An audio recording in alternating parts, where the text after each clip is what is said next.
C'est un chiffre qui interpelle, une réalité qui peut déranger. Plus de 33 milliards de francs CFA de préjudice pour l'État burkinabé en 2023, selon le tout dernier rapport de l'Autorité supérieure de contrôle d'État et de lutte contre la corruption, la SELC. Ce matin, le président du FASO, le capitaine Ibrahim Traoré, a reçu en audience ce document de travail, fruit d'une année d'investigation, d'audit et de contrôle, 12 dossiers transmis à la justice, des irrégularités majeures dans la gestion des fonds publics et une institution qui appelle à un soutien renforcé du sommet de l'État pour poursuivre sa mission. Voilà ce qu'on peut retenir de ce rapport. Plus de précisions avec le contrôleur général d'État, Lassane Compaoré, qu'on va écouter maintenant.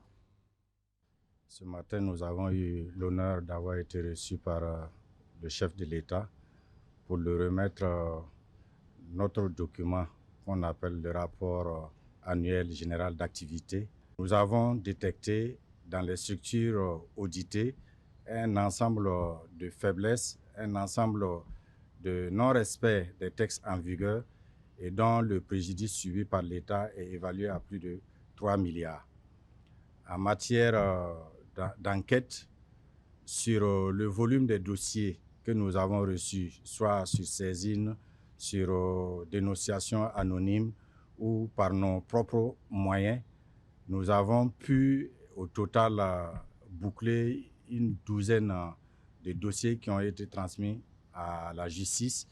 Et ces dossiers-là font ressortir au total un préjudice d'une trentaine de milliards donc, que l'État a subi. Lutter contre la corruption, c'est une mission périlleuse.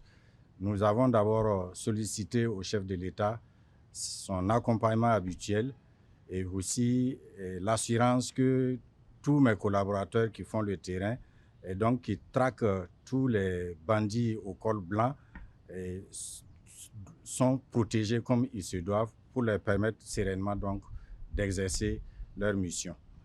L'autre élément, nous savons que le pays est dans une situation difficile, on en est conscient, mais pour lutter aussi contre la corruption, il faut des moyens. Il faut des moyens et nous ne cessons de solliciter donc cet accompagnement, surtout financier, pour pouvoir faire le travail.